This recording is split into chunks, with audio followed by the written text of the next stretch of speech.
This is my version of the Magic Paintbrush, an old Chinese fairy tale.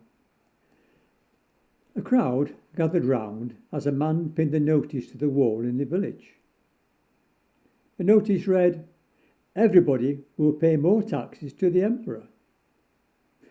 One of the villagers said, "But we already pay more than we can afford. We will starve." The man replied, "The emperor doesn't care whether you live or die. He needs more money to build another palace. You will pay the taxes or he will send soldiers to make you." A good emperor took care of his subjects and made sure they did not go hungry.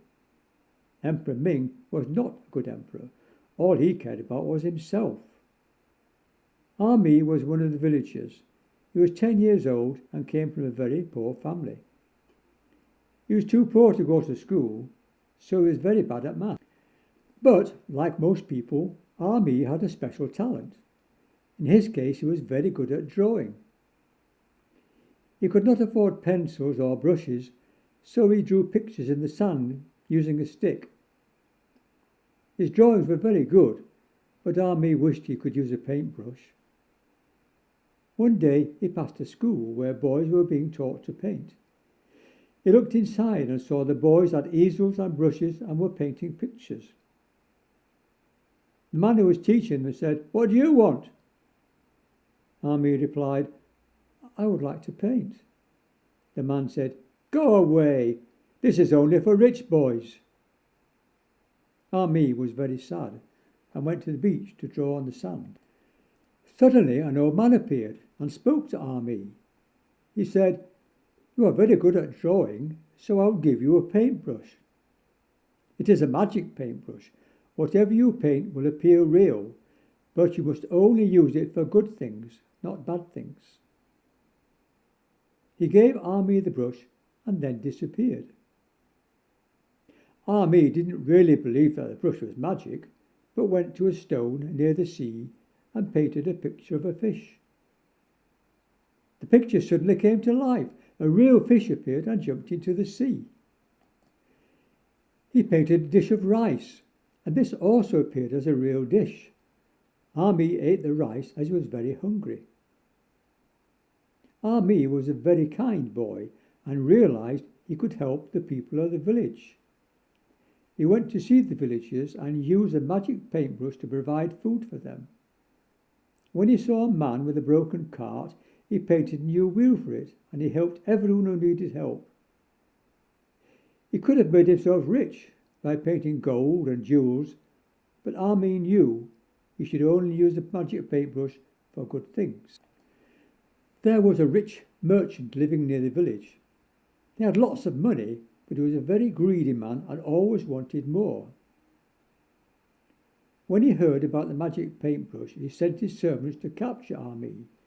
He ordered Mi to paint a pot of gold for him, but Mi refused. The merchant locked him up in a hut which was very cold and damp. There were no windows and no furniture. The merchant said, "I will keep you here without food until you do as I order." After a week, the merchant went back to the hut with his servant. He laughed and said to him, "After a week in the cold without food, he will do as I say." But the merchant was astonished when he looked through the window. Mi was sitting in a comfortable chair near to a roaring fire and eating a bowl of hot noodles. Mi had used his magic paintbrush to make himself comfortable.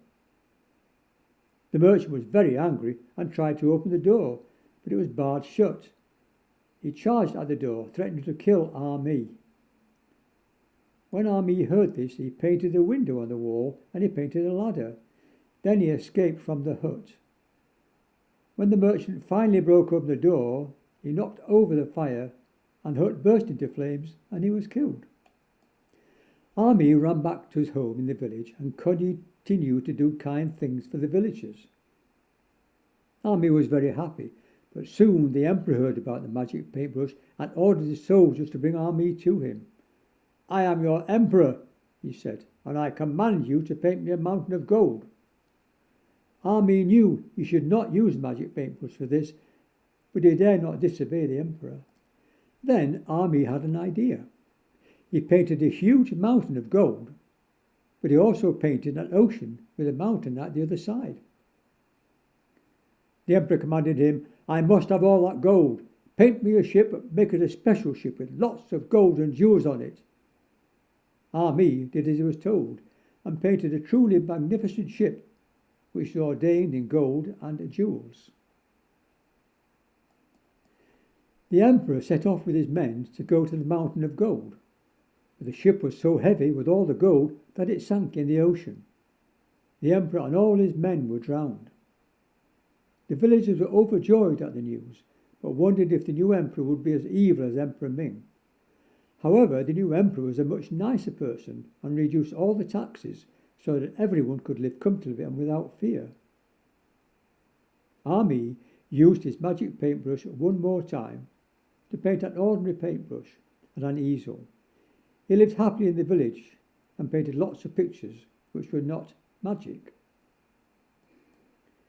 This is an old Chinese proverb which roughly translates to, "Teachers open the door, but you must enter by yourself."